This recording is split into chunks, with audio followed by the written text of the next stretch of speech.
Okay, hello. So today I want to present why Jupiter is so important right now and the role that Jupiter is playing within these wild configurations we are seeing in the astrology of late July, the second half of July. Okay, so again, this is going to be focused on Jupiter in Leo. And the kind of tagline that I'm thinking of for this is pretty simple. Um, Create more truth and let that truth shock you. So, whether that is through direct community participation, where you're giving your truth to someone or a group, or maybe that's online. Um, but the thing is, you can also do this through your thoughts alone, because how it looks like for one person to show up in their truth is not going to look like the same for everybody. So it makes me think about meditation and, loving kindness practices or metta practices where you can extend your love and goodwill towards towards others simply through your mind. So I just wanted to create that caveat. But here's the more important part. Um, Creating more truth, right? Which means true creation. There's two things that means to me in particular. Firstly, is that you have to act consciously and with conviction. Okay, so conviction is maybe easy to understand. Conviction means that it's coming from you. It's an internal impulse. It's not you responding to something outside of you. But consciously, acting consciously, people like to throw that phrase around, but what does it mean? And in the context of this moment, what does it mean? I personally would say it means that you're doing things that you've never done before with no experience and no scripts. It doesn't mean that you have to be an absolute beginner in what you're doing, but it does mean that you have to be at the edge of whatever it is you are doing, because that is what will allow it to shock you. That shock is a very important part of the setup that we are in right now. So let's just tune into some questions to see exactly where this is showing up for each of us right now. And before the questions, I mean, you can read them first here, but I want to start with this statement, which actually I got from Dune. But, right, fear is the killer of the mind. And I'm going to be showing you in the chart where I'm getting all of these from in a minute. But if your mind is not strong right now, you will crumble. It is not, you're not going to hold up. You're not going to be able to hold your own. But that kind of sounds like a threat. And the irony is, I don't think it's possible for people to not hold their own right now, given how much fire energy, given how much emphasis is on the individual and on the growth of that individual, which is Jupiter in Leo. Okay, so once you reckon with this idea that fear is the killer of the mind, the next question is pretty simple, right? When you're not afraid, what is undeniably true? And that's going to be the kind of truth that has no urgency to it, right? It's the truth that you come to, and it's not pushing you on a certain timeline. It's the truth that will always be there. Okay. And so when you're in that truth, the next question is, what becomes so alive in you that even you're shocked about it, that you get to see a different side of yourself? You get to learn something new about yourself, because this is the edge that we need to be on right now. And anything that's not this edge is potentially very scary. And there's no um, certainty about it. But this is what the astrology is pointing us to right now with Pluto. Okay. So these are the questions. That was the statement. Here's what I wanted to show you is the idea of fear being the killer of the mind, right? This is the opposition from Jupiter here to Pluto. Any opposition is a war, and that sounds very dramatic, but I'm saying it to instigate some some fear in you, or some aliveness, right? So that you can see the fear come up and recognize that it's not the place that true growth will come from, right? But it will lead you directly into your own personal growth right now. So that's the opposition from Jupiter to Pluto right now. Fear is the killer of the mind, and the reality of us needing to go into a creative war, right? So, this opportunity that we have to access the undeniable truth and to create more truth from the internal place that we are living, that's the trine. A trine is always an opportunity. So, Jupiter is our very, very personal truth that we are able to express, that we are actually able to sell in a weird way, right? That's a Sagittarius Jupiter idea. We're able to sell our personal life, our personal perspective, what makes us light up, and what we are fighting for with the opposition to Pluto. What will be training our minds away from fear. But the thing is, the fear is inescapable right now because we're looking it dead in the eye. Okay, so the opportunity is to grow more with this trine. Trines are always about opportunities that are asking for growth, that are giving you the opportunity to grow. And so we're creating more truth for ourselves.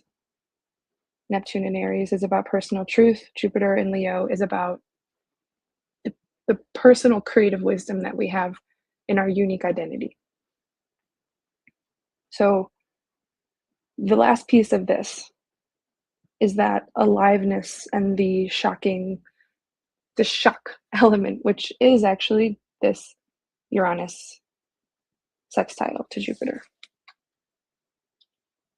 Okay, so the Uranus piece of this is, to me, it's interesting because it's actually quiet. It even deserves a different color. You know, this sextile is operating a little differently than the trine and then the opposition. So this is a sextile that says you have to study the shocks. You have to put yourself out there so that you can be changed by your environment, by your local environment, Gemini. And that the changes in that local environment will allow you to continuously grow creatively. But this is a 60-degree aspect, which is actually very internal, and it's only about studying yourself. It's about studying the decisions you've already made and deepening in them. So this, to me, creates this kind of internal system, you know? I had an experience the other day where I was out and I was with people walking on the street, and I think my guard's a little bit down when I'm out about and I'm with other people. If I'm walking around the city alone, I'm a little bit more tough, right? But if I'm with other people, yeah, guard is down. And, this is a very big city that I'm in, New York, and I walked past someone who was sitting on the street, like just sitting on the street. I don't know what their situation is, but they were sitting on the street and they were not moving for the most part. But right when I crossed them, they like lunged. Okay. And I flinched. I like fully was like, oh my God. And the people I was with, they were laughing really, really hard at me because we just kept walking. I mean, it's actually a very normal thing in the city for people to be out and about and moving, but that's kind of what this sextile reminds me of, because there was this funny moment, this like Leo expression of myself, this other side of myself that I don't see very often, this other Gemini part of myself that I don't see very often, because if I'm walking around alone, my guard is up, I'm not as open. But if I'm walking around with other people, let's say this Pluto stuff, then I'm a little bit more like, ooh, what's going to happen? And suddenly I was like, oh my God. And then they're texting me days later, like, wow, Julian, I'm still laughing at like how much of a reaction you had to that person on the street. Okay, so this doesn't have to be like a huge crazy thing, right? That Uranus is just a it's a jokester, but it does contribute to the way that we know ourselves and how we are knowing ourselves is expanding right now. And that's that sextile, and that feeds into itself, right? That doesn't necessarily need to be displayed to the world. But the thing is, because of this feedback loop, because it's a 60 degrees and we're studying it internally, like I just did, and I'm correlating it to some larger truth, right? The truth of the present moment identity with Neptune and Aries. And the powers outside of us, right? What am I going to go to war for? Is my own joy and my own capacity to be a clown, basically. Gemini Leo stuff is very clown energy to me. It's like, don't take life so seriously. Go to war in order to take your life not so seriously, if that makes sense. Like, die on the clown hill. You know, this is something I need more energy of in my life, more clown hill energy. But here's what we're working with, right? Fire and air. That's all of this big configuration alignment. Gemini, Aquarius, Aries, Leo. Okay. So we're mixing the fire, which is energy, heat, expression, action, individuality. There's many more words you could use there too. But we have Jupiter in Leo is creative expression. It's creative self-expression and the wisdom of your creative self-expression. Like when you let yourself be yourself, how wise, like how generous is it actually to let yourself be yourself? Because when you do that, you let someone else be themselves as well. That's Jupiter in Leo, right? Fire, expression. You have to express it. You have to go up on stage and let yourself be that. You have to be confident. And then Neptune in Aries is just the full truth that exists in the present moment and how that's accessed by the self, right? And so it makes sense that the trine, which I haven't touched on in earlier in this video, but the trine, Jupiter in Leo to Neptune in Aries, is all about self-confidence, not because Jupiter on its own is so prideful and knows the whole truth, but because Jupiter on its own knows that it's in a much, much bigger play, that this Neptune in Aries is true for every single individual and everyone has the right, not even the right, the truth is that everyone has an infinite truth to themselves. The trine, all that's doing is just giving everyone an opportunity to play their part in a big way. Notably here, missing Sagittarius. And so we're not doing all of this creative self-expression in order to sell something. Not here to sell a belief. Even though Jupiter's there and Jupiter is that Sagittarius archetype, we're here to sell ourselves. We're not here to sell like some big oppressive structure or some not even oppressive, like some big structure that's beyond us. Like this has to come from who we know ourselves to be. We're not here to convince people of anything. We're here to convince ourselves, maybe. That's all that needs to happen. Right? And then the other half of this big setup is the air energy, which is like the puffs of air that are coming out of my mouth as I speak right now. Like that's the level that we need to be thinking about words right now. Thought, breath, community, multiplicity, connectedness in the sense of the air, the sense of the mind, right? Pluto and Aquarius, geez, it's truly a 20-year transformation of who you think you are. You are not who you think you are. You are not your mind. Humanity is not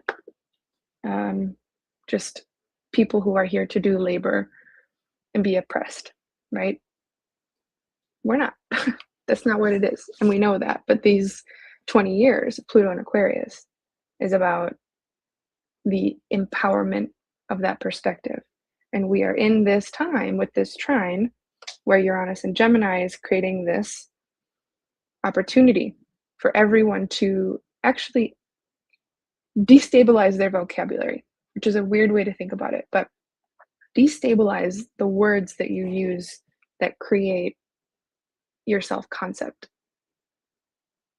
Destabilize the words you're using in conversation with other people. Create a new vocabulary so that it makes space for the revolution of who you think you are. And mind you, Aquarius is like that never ending horizon. So it's not as though we are going to land on,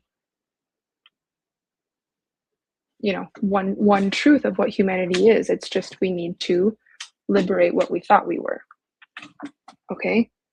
And again, here, notably missing the other air sign, Libra, which is to say, this isn't just about one other person. This is about the collective. It's about the collective that's within ourselves and the collective that's outside of us. Okay. So I see people are here. If you have any questions, please go into the chat, say hello to me. It's meant to be very Gemini type of stuff. So I know we're at a Cancer new moon right now, so it's very low energy and very I'm feeling that. But yeah, and I wanted to go into more of the actual mechanical aspects of what this big configuration is, because I think I haven't heard anyone online do that yet. I too watch astrologers. Hi, my body's an oracle. Good to see you. Hope Singapore is good. Yeah. So let me know if you have any questions. Maybe I'll just try to break this down now too, but I hope you see why I think Jupiter is the most important part of this whole configuration, because it's actually the one that we have the most agency over in the present moment, I would say. Neptune is really far out, it's the other fire sign, but it's really far out and it's indistinguishable. Neptune is indistinguishable, but Jupiter in Leo is helping us to find the opportunity within the bounds of our own character and play that character out. Let that character go to battle with the collective, to again die on the hill of the clown. Don't I know that my energy is very serious right now. I feel that for some reason, but the content, what I'm trying to get across here is that we need to just shake it off and be at play in the moment. Okay. So I guess maybe let me just go into this full thing then. So let me clear this all. Yeah, let me know if you have any questions as I'm going through this, but hopefully this you can see is so. Okay, this configuration consists of, right, one opposition. That's here, Pluto, Jupiter. That's an opposition. And any opposition, this is where I'm getting the idea of going to battle. But what is we think that battle has to end in a winner or a loser. And I use that just to stoke the fire a little bit. But what the astrological logic of an opposition is always just the balance and the dynamic equality of two things. So the dynamic equality we're working with here is creative expansion with Jupiter and Leo, and the transformation of humanity with Pluto and Aquarius. So these two things need to equal each other, dynamically so, right? So let me know if you want me to explain more about a dynamic equality. But this is the first aspect of this configuration, one opposition. So we're really only going to battle for one thing. And then everything else is kind of supporting both sides of the battle, right? We have two trines. In each one of the trines, we have one fire trine and one air trine. So the fire trine is Jupiter and Neptune. And I'll do that in red. Here's Neptune in Aries, which is our personal truth. Jupiter in Leo, which is about creative expansion. This is a trine, and a trine is an opportunity. So our personal truth, our personal transcendent truth, like whatever spiritual belief has brought you to this moment, whatever self confidence that you have that has allowed you to be more compassionate in your life, that that is assisting the role that you're playing right now. Whereas on the other side here, we have the air trine, right? The intelligence of words. That's Uranus in Gemini. Uranus is all about intelligence. Gemini's words. That's why I'm saying it's helpful to a certain extent to disrupt language right now, to like speak differently, to use weird vocabulary, use AI, right? Like use the actual edge, talk with it, be in communication with it. That is creating an opportunity to transform humanity right now. Another way you can put that is because the trine moves this way, right? Uranus moves more quickly than Pluto. So Uranus is kind of stepping into the first opportunity here. So Uranus in Gemini is creating an opportunity. We have the intelligence of words, the capacity for us to find space between different words and innovate in the space between words or innovate with the data we have. That is helping us in this opportunity to transform the definition of humanity, to liberate humanity. Okay, so these are the two trines, the creative expansion and personal truth. So, like, this is a very fiery spiritual opportunity to actually act with the fire trine. And then the other trine is a very social opportunity. Of course, you can just try to read it in your own individual life, but like me right now, okay, if you're listening, I am very much so doing a Uranus, Gemini, Pluto, Aquarius thing right now because I'm live streaming. This is like a new technology for me. I'm working with two screens right now, right? I have my computer screen, this double Gemini thing.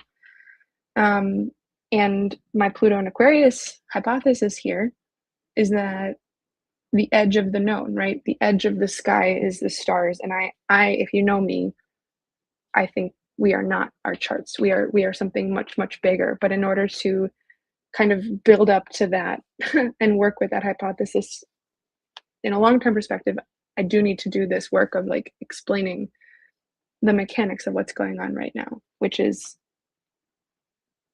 you could say that then I'm over here teaching Jupiter my creative truth, right? Of how the meaning that I personally make in the sky, and I'm contending with it over there. Just an example. So it's always helpful to like actually locate yourself in the astrology right here, right now, and what you're doing.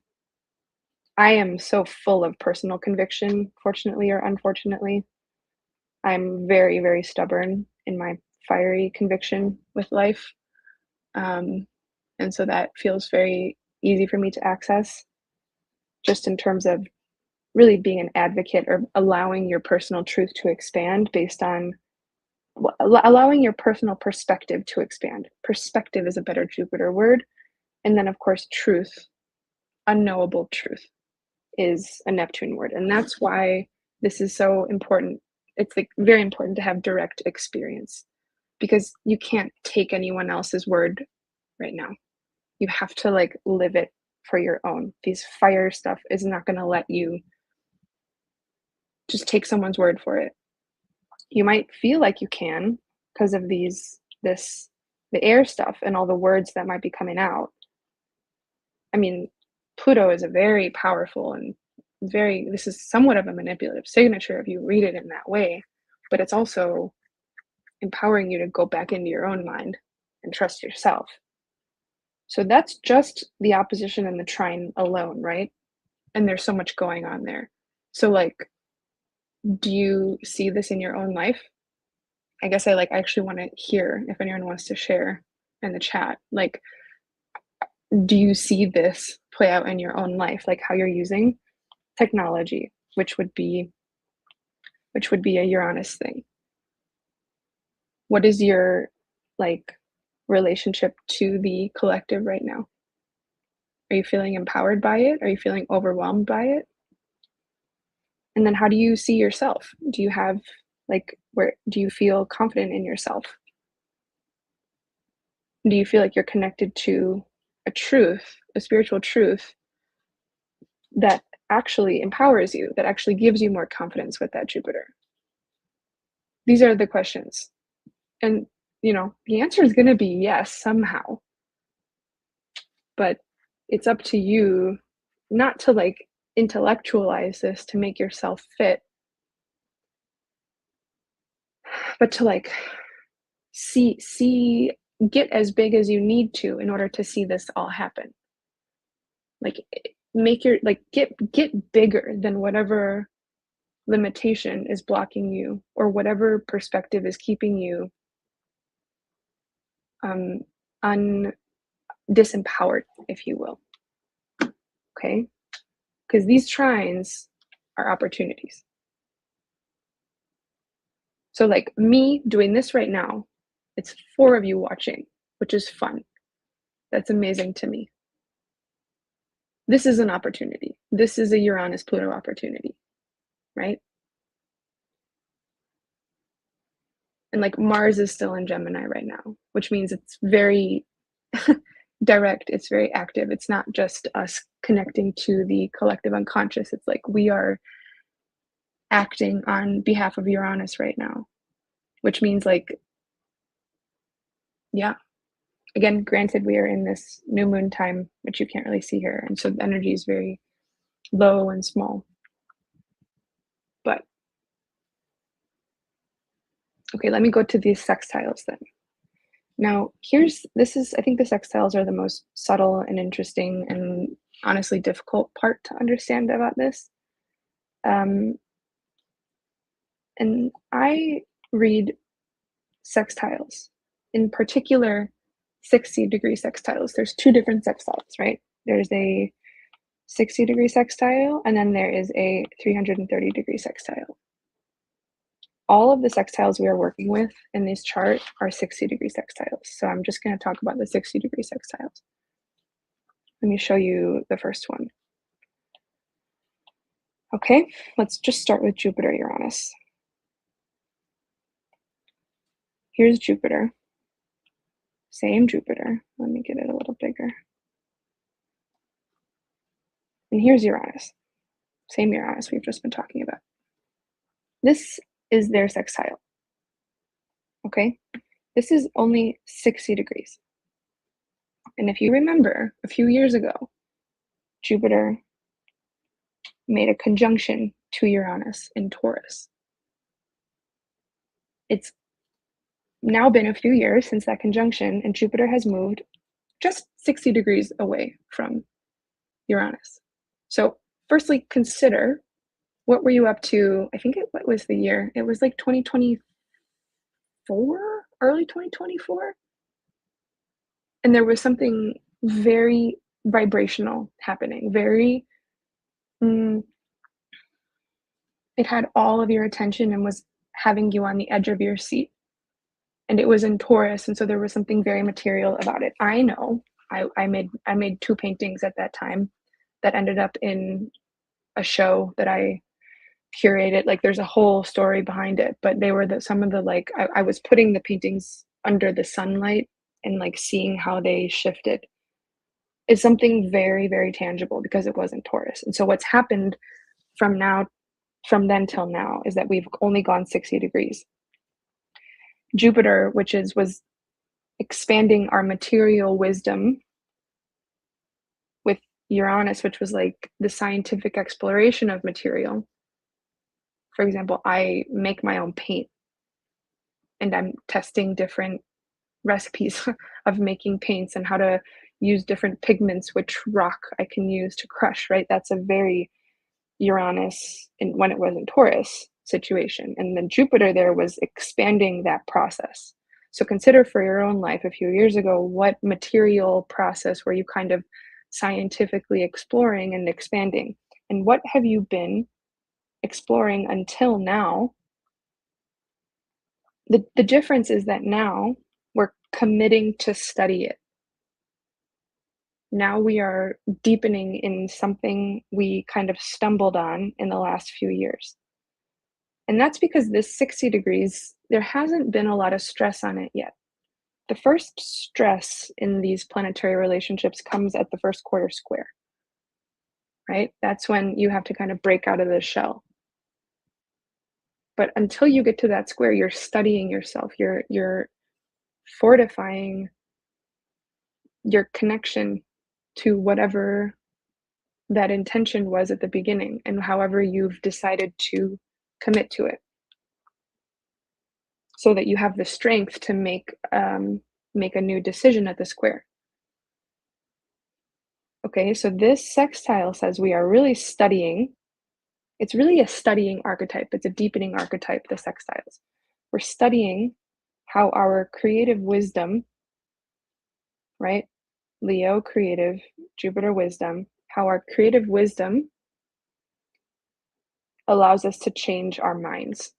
You can think about that the other way too, right? How our creative wisdom is expanded when we shake up our own vocabulary. I'm doing this like online writing program right now where we're writing from the body, and I'm writing all these new words that I'm not used to writing, and it changes how I approach my creative practice now because I found some space in my brain, right? This is very much so how changing your writing process, learning a new language, using a new technology changes your creative philosophy.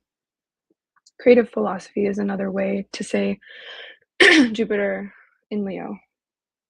So the more we expand our creativity, the more our vocabulary should also change. Okay? So that's the first sextile. The second sextile, Uranus Neptune.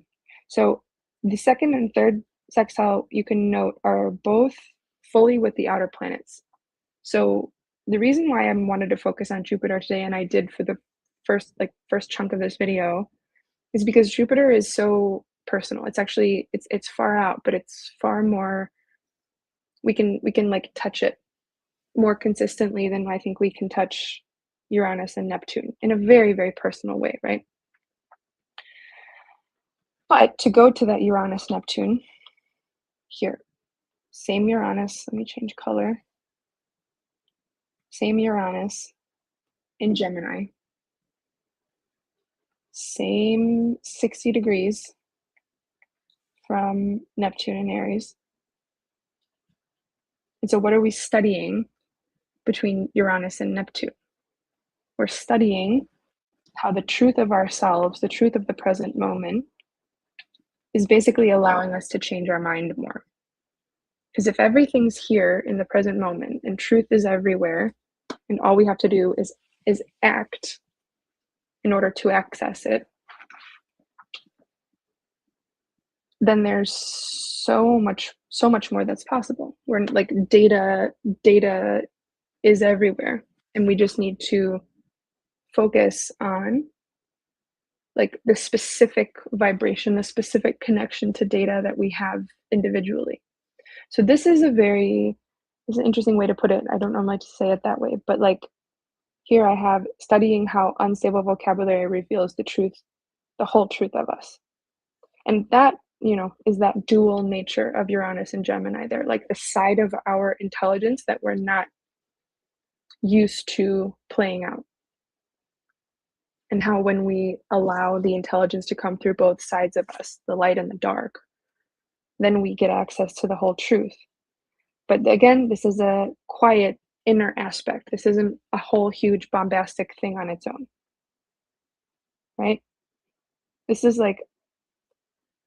again, these are two so far out planets. So this sextile has been in the background for a while, for many years. And it's kind of just the continued openness to what the truth is. This is not aspect that says there is one way to explore the truth in the world. This is to say, well, there's two. There's this and that. This is a different approach to duality, if you will. But again, way far out. You could even just call this like everybody and their mothers has a YouTube channel right now because everyone's truth is like vibrating crazy. Everyone can wants to speak their truth right now. Okay. So unstable vocabulary reveals the truth, the whole truth of us. I think in order to like really see the full vulnerability of the present moment, the full love, the full forgiveness, like all of it, you need to see both sides. Like the stable vocabulary and the unstable vocabulary, like where we are still filling in the pieces, where we don't have the data yet, where we're missing data. That's where we're kind of growing into in order to really fully accept the full truth and not the truth that we've convinced ourselves to. That or not the truth that's convenient for us, if you will. Okay. And then here's the final sextile, of course, studying how the whole truth changes humanity. So now we're going just the other way, starting with Pluto in Aquarius, sextile to Neptune in Aries. Again, this is a 60-degree sextile, which means early growth, like internalized a choice that we've made to the truth in the present moment, right here and right now, and how seeing that full truth allows us to change who we think we are, because we are not just one-sided language anymore, right? But we have to stay present. Neptune in Aries is like continually having that on switch. I know for myself in my spiritual life, a lot of what I've resonated with and what I say is like, well, I forget all the time, right? Spirituality and being connected is just about remembering the truth. Neptune in Aries, like you can't forget. You have to stay on with Neptune in Aries. You have to keep that light switch on. Hi, oh, great, Tori, great to see you. Yeah, whatever time is good, you can watch this later. But yeah, Neptune in Aries, you have to stay on. And the more you stay on, the more you see the light of the truth shining in places that you didn't before. And that's where, again, the definition of who you think you are changes, which allows the definition of humanity to change, which allows everyone to liberate. It's not just liberation into easy, fun, beautiful times. It's liberation. Now, watch this, it'll be fun. It's liberation that pings us right back into our personal truth, right? Which wants us to have our character and wants us to act, pings us back into that universal, like, I have to be alive and open all the time. There's no more, I'm awake now, right? Not remembering or going to sleep, no more, right? Jupiter, you need to keep creating, keep getting bigger and bigger and bigger. Pluto is going to make it harder and harder because the pressure just builds and builds and builds, because we're seeing with this trine more and more of the other side of the equation that we haven't been seeing. And then as we see more and more of that situation, the side of that equation, we actually grow even more into our creative wisdom. So it's this crazy like ping-ponging. This is not, there's none of this is a direct shot. You know what I mean?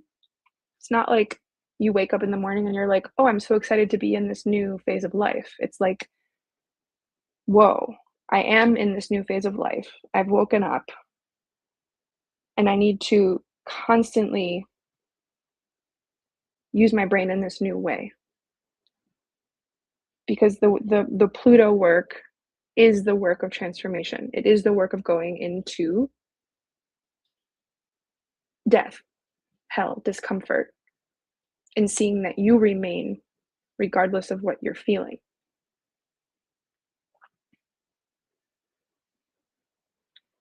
Okay, so let me think. Let me see. I think that's all I had on here. Please ask me some questions if you have them now. Um, Maybe in the meantime, I'm gonna look at the new moon that's like just happened a few hours ago. TBH, I feel more and more edged out of the competition, so to speak, haha, but trusting that life will have space for me to thrive in my own way. What's the competition? Like, what's the competition? If we go back up to this, I don't know if you were here when I asked these questions, right? But like, competition, there's like a fear, right? That you'll lose. I guess this is this. Competition is very much so this opposition because there's a feeling that we have to battle with something right now. I guess I feel the overwhelm. What is the overwhelm? Like what is overwhelming you? And I guess like a really easy way to figure that is like where is it? Is it in you? Are you feeling like you're overwhelming yourself, or is it external pressure coming to you in how you're subjectively seeing it, right? Because I think, people like us who really are into astrology, very nerdy. I mean, I'm getting into very nerdy things here. So if you're tuning in, you're probably just as nerdy as me. And the thing about all of this is that we can feel into Pluto as our own identity. We can feel into Neptune as our own identity and Uranus. But the thing is, that's not that's not the person we're supposed to be playing right now. We really I think we need to be doing Jupiter. That's why I kind of made the whole context of this is like in Jupiter. You need to locate yourself at least at least right now, maybe not forever, but like look at yourself in Jupiter. And if, you know, it's about balancing. Overwhelm is like there hasn't been enough decisions made, I wonder. But I don't know enough about your situation, so I don't want to try to go and diagnose. But I think right now it might also feel overwhelming just because of look at this moon phase we're in right now. Look at this Cancer new moon. It's like such a little baby. It's like such a little baby in the context of everything else going on right now. Like this Cancer new moon is a child. It's like a literal baby that has just like woken up, right? It's kind of still in the square. It's like waking up and being handed the responsibility of yourself. Like, okay, baby, it's your life. And like we don't have to go out and do it right now, right? That's not the time yet. But I think right now it's the emotional clocking of it. That's this Cancer stuff. It's the emotional recognition. Like, okay, it's time. Or it will be time. Okay, it's already time. It's not it will be time. But it's like the time starts now because everything starts with the emotional body. Everything real starts with the emotional body. If you're trying to grow something sustainable, you have to integrate it through the emotional body, which isn't to say you let your emotions decide for you, but it is to say you don't override them. You listen to them, you talk with them.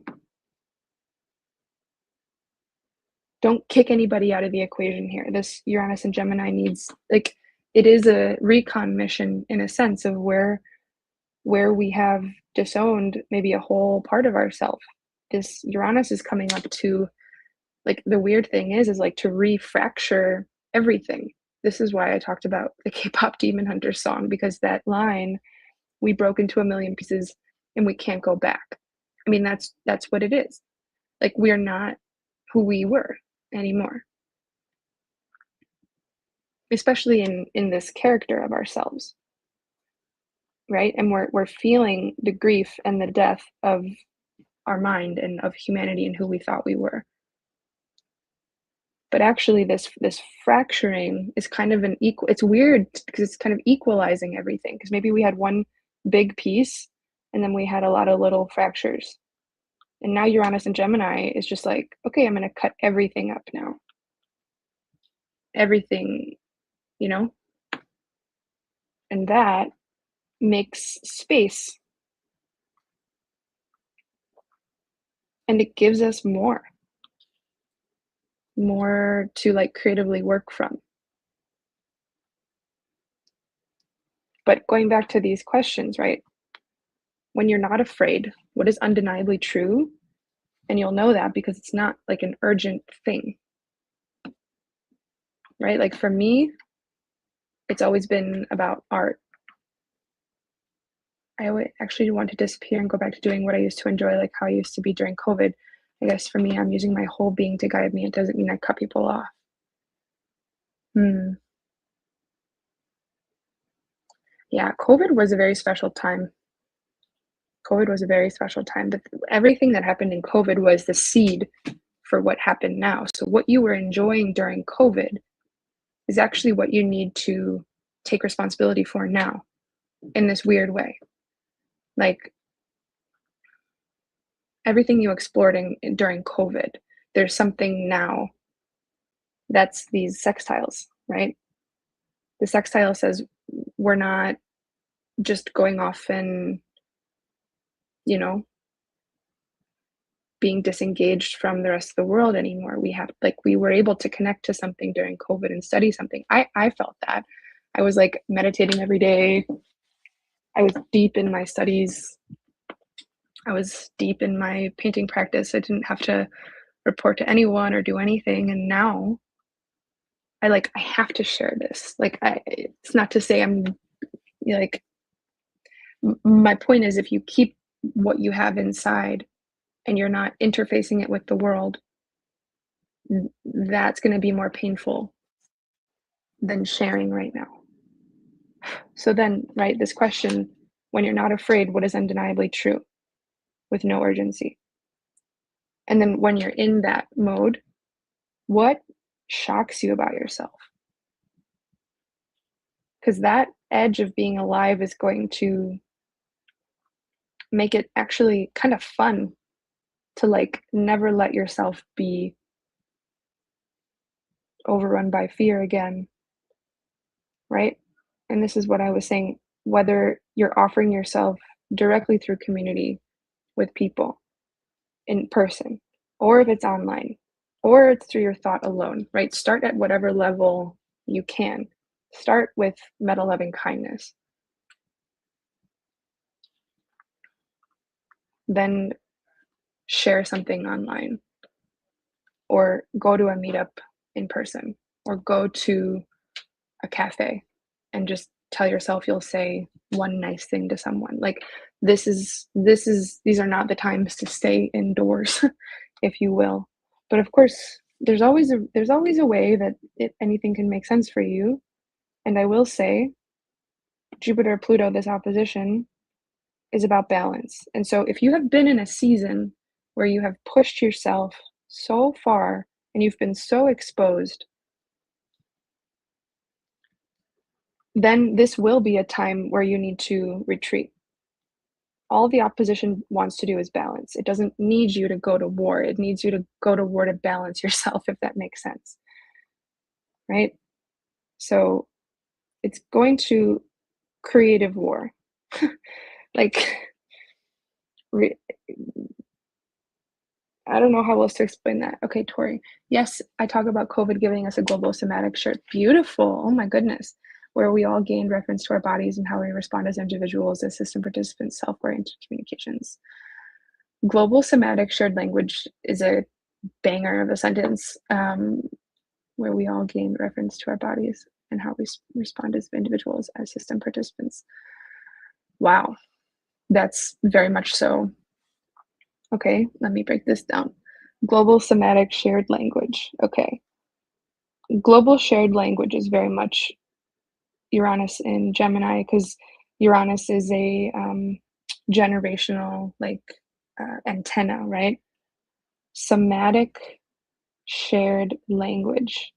Somatic is giving me the Aries vibes, maybe like Saturn and Aries. Um, and maybe this was when Uranus, I know Uranus was in Taurus and COVID. And so that somatic live wire was much more like Taurus, and somatic is very Taurus because it's like the embodied electricity, right? Like yeah, very Taurus, right? So, but that reference point that you're talking about, reference point as individuals and system participants, self work. This is amazing. I wonder if you had that sentence back then, or if this is a sentence that you've come to recently, because having that experience, right? Having that direct experience in COVID, not even necessarily being able to articulate it back then in the way that you are now, this this lineup is very much so about coming to an articulation of what we experienced in COVID and dying on that hill, to sound very dramatic. Letting our character die on that hill, if you will.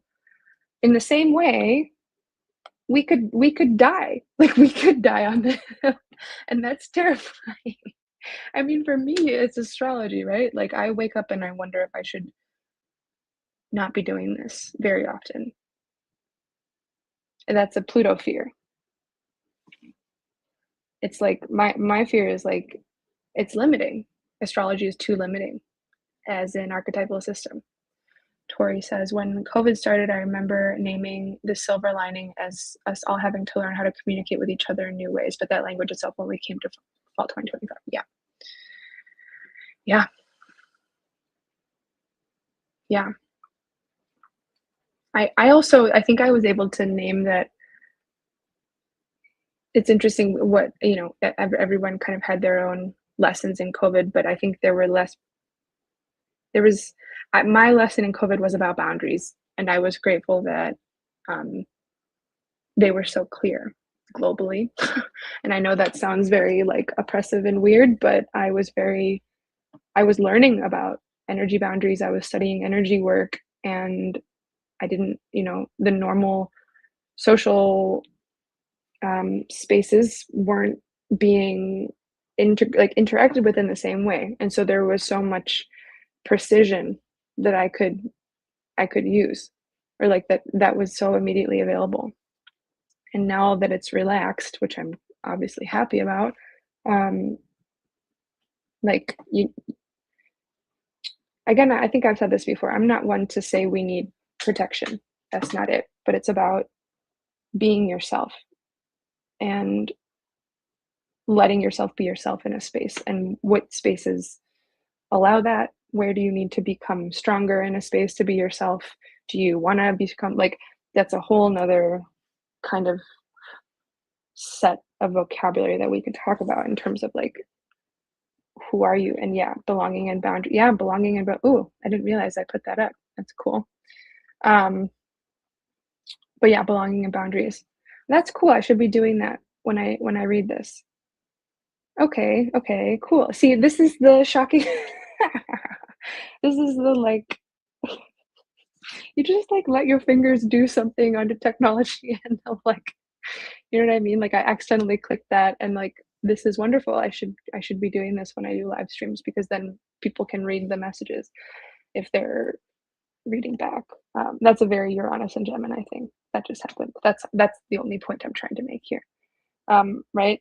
Like, what was I saying when that happened? I was saying the boundaries of like, if you're in a space and if you're comfortable in that space, the question is like, if you are, then that's great. Do you want to take up more space? If you're not, well, do you want to be in that space internally? If you do want to be in that space, then there are things you can work on to take up more space and be there and learn and grow. Um, and then you can ask, well, do I, if I don't want to be there, is it because I don't think I deserve to be there? Like there's so many diagnostic questions, right? And this comes to the like possibility of who we are. We are not our patterns, right? We are not our nervous system, even, right? We're not our emotions. Respecting all of these things is important, but going into that mind, which is like beyond the chart, it's like this gray area, potential, possibility. Um, but yeah, please let me know if there's anything else coming up. I think the last few things I want to say are about habits, because I think that goes very much into what we're talking about, right? Like who we are is who we're practicing, right? And I think that that is what the chart is showing very often. Well, all of the time, actually, right? But this is very important these days because of this South Node in Virgo in particular. Virgo is the daily devotions that we make, which don't have to be spiritual, but they are the devotions that we make when we go up and we go to work or we make a coffee, we sit at our desk, we write, we edit, we refine something, we purify, we cook, we throw away trash, we organize the living space. These are all Virgo things. And when the South Node was moving through Virgo, again, this is a hill I will die on.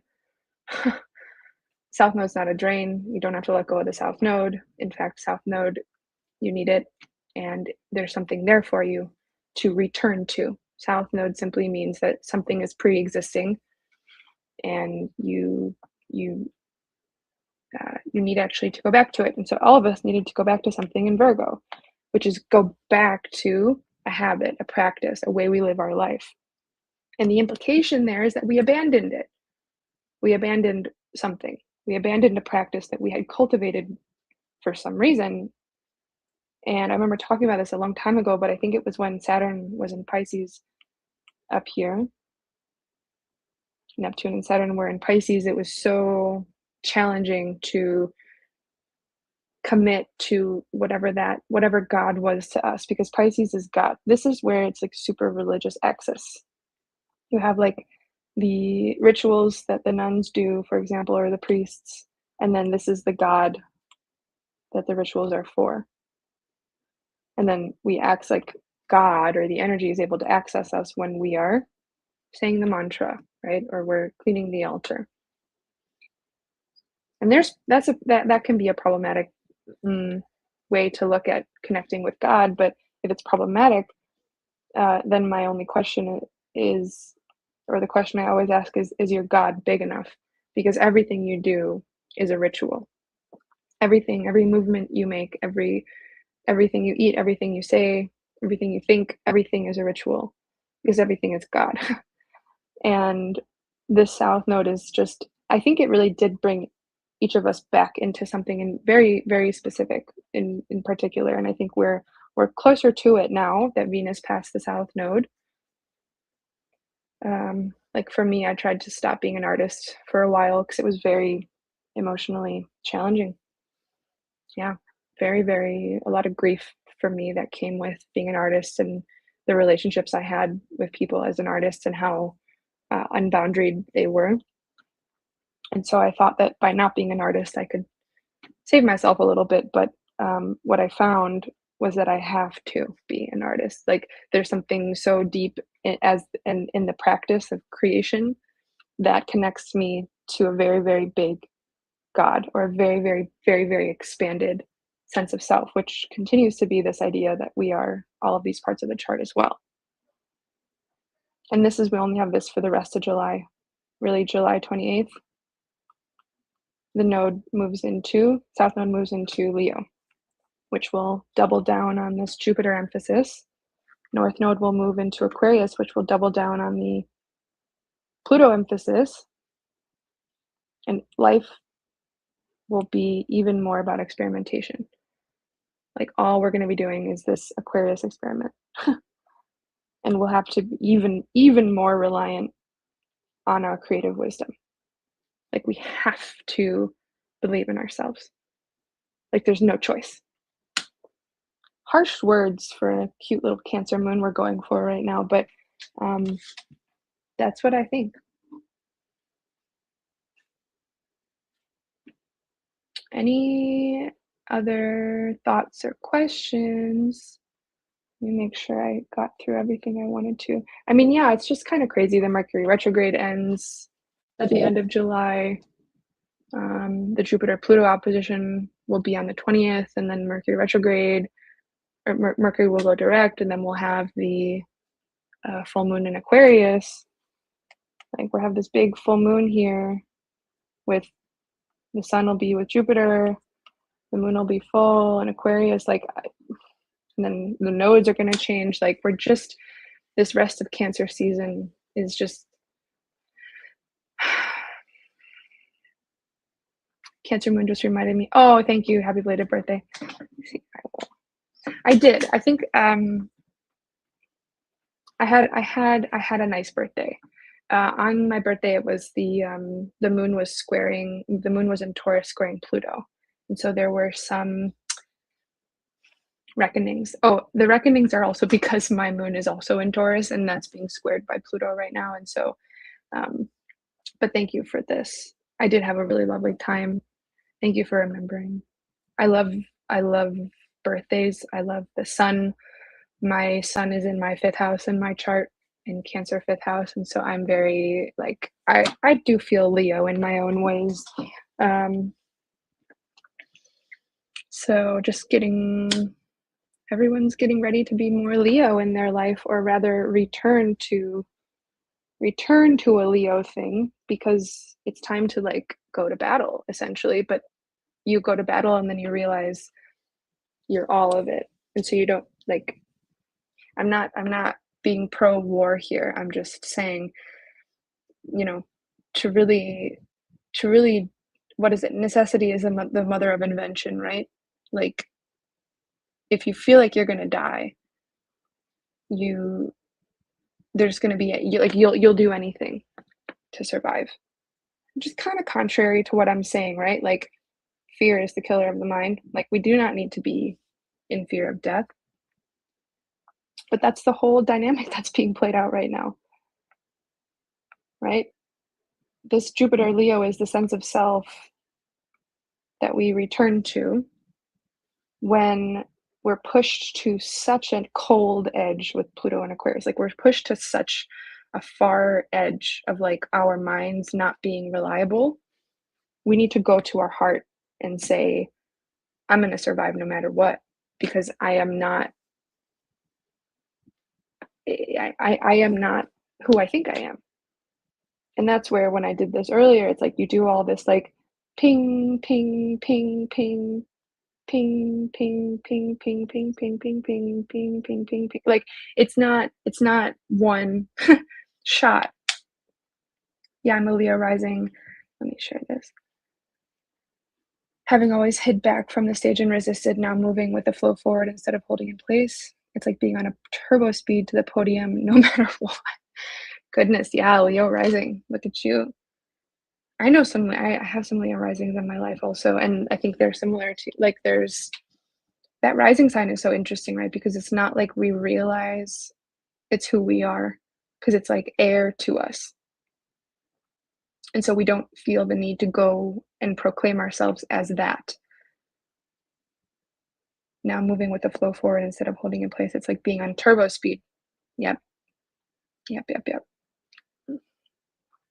That's fun. I mean, turbo speed can be fun if you have if you can acclimatize to the who haven't heard it framed as that being our air. Oh yeah. Yeah. It's like, yeah, like what water is to a fish, like what air is to us. Like, for example, I'm a Pisces rising, and I forget about Pisces all the time. I'm like, oh, I'm an astrologer? Oh, like, oh, I'm a mystic? Oh, I forget. Like, oh, like, oh, yeah. So it's funny. It's very funny. Um,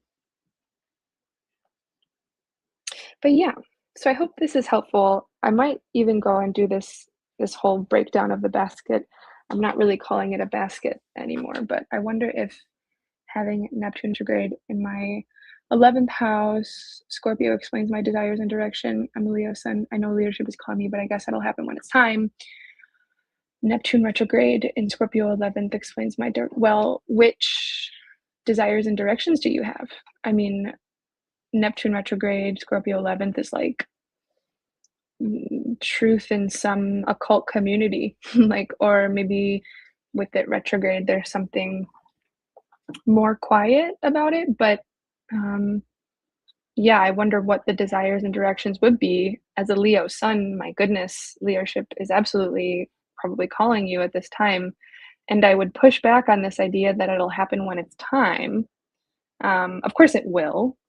But back to what I think I tried to express earlier here, right at the beginning, uh, you don't need the right experience. You don't need a certain script. Like acting consciously, acting with conviction is the most important part. I sometimes think there is never a right time. And yet, of course, there is a time for everything. Like I've had enough synchronistic astrological things go on in my life that of course I know there's a right time. But I also think, and I think time will prove me right or wrong, but um, after a certain point where we've done this, um, Neptune and Aries wake up now. Well, that's big. Like we're not waiting for someone else to flick our light on, you know.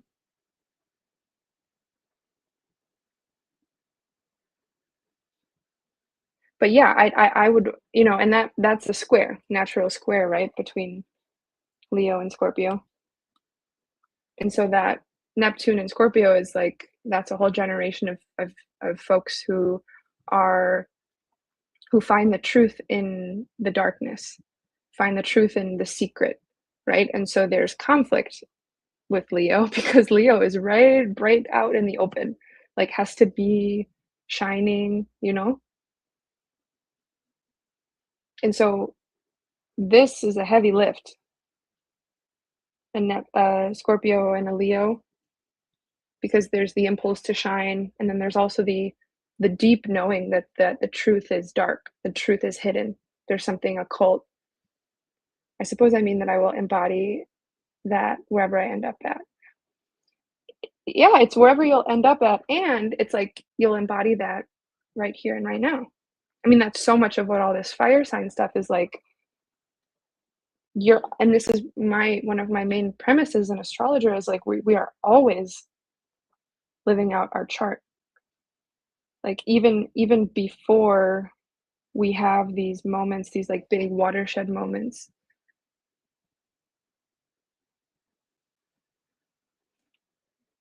But yeah, of course, I do think you'll embody that in the sense of that there is somewhere to get. I mean, I think the other beautiful thing that'll happen is you'll get the Saturn trine. Like when Jupiter ends up in a trine with Saturn, I think that'll be later this year. I'm really looking forward to that as a much more physical, tangible, like we're going to be able to grasp the change and feel it in a way that right now, because it's not like Saturn is really where you can climb the mountain. Like there are places for your hands to like fit onto the structure and move. And right now we don't have that so clearly. Um, so I think that the Leo support is coming through Saturn. Maybe you already got a Saturn trine, depending on where your sun is, if it's early or late. But once the Saturn comes to trine Jupiter, that'll just be a like real big pop off.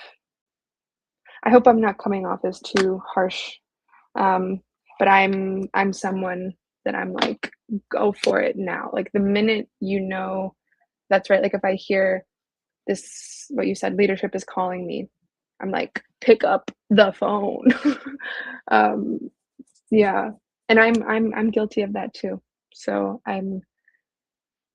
that's why we're all kind of in the same space. It's not a guilty, actually. There's nothing to be guilty of. Everything is perfect. But you can even see my own, like the thoughts that are easily coming out of my head now, and where I'm trying to rewire because I I really do think that like unconditional love and acceptance are more helpful than pressure and judgment. So I hope I haven't placed any undue weight onto you, and I'm grateful for your sharing.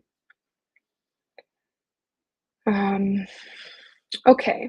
Well, any other thoughts anyone wants to share? I'll give it another 30 seconds and then we'll tap out.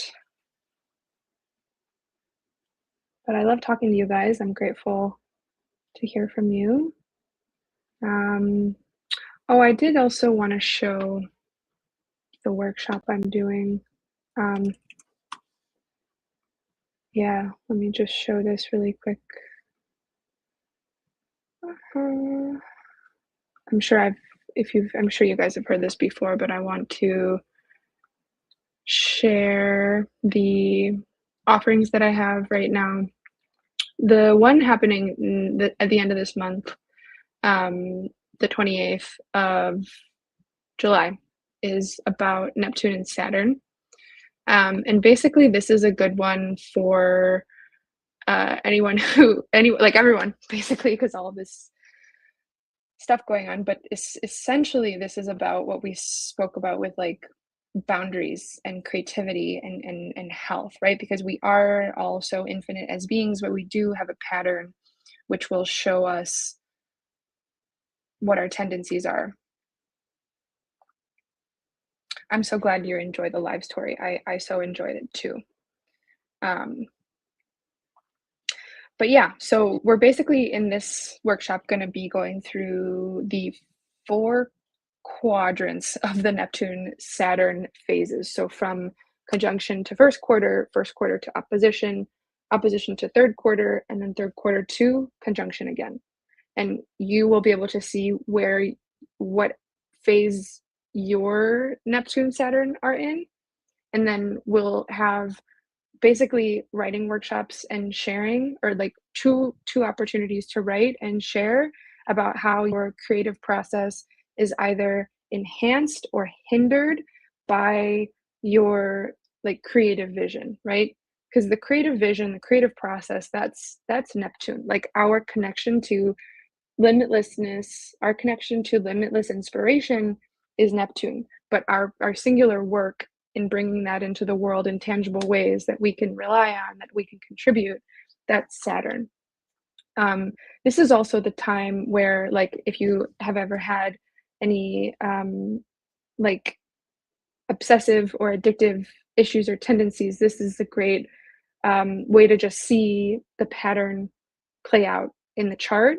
And Jen, who I'm working with, is very tuned in and has so much experience in her own life of overcoming addiction, overcoming substance use. I mean, this is not a professional therapeutic setting, but it is pattern recognition that helps us to shift into other ways of using the same energies, which is essentially then creativity, right? Like, and with all of the impulse right now for everyone to be actually creating something from their lives, right? Like that's the point. So I'm not sure if I pitched that super coherently, but that's happening. And if you want to jump in, just go check out this link. Maybe I'll send it in the chat. And then, of course, I have readings you can do. But the other thing I wanted to show you is that I'm offering my free 15 minutes again if you want. I guess I need to put some more availability up, but if you want to just come chat with me for 15 minutes and see if we're a good fit to work together, or you just want to say hi and share anything about astrology, about what you think about astrology, I'm around. So, yeah. And for anything I do, including these readings and stuff, if you don't see a time or a date that works, just get in touch and we can work something out. I'm also still doing um, on my Substack, Brightside Astrology. If you join my Substack right now, I can give you 50% off a reading. So that's it. I have full horoscopes written for people instead of just like the shorter ones. So I'm working on it. These are all experiments. Let me know if you're ever wanting to see me do something different or talk about something more. But okay, that's all. Thank you. Have a lovely rest of your day and bye for now.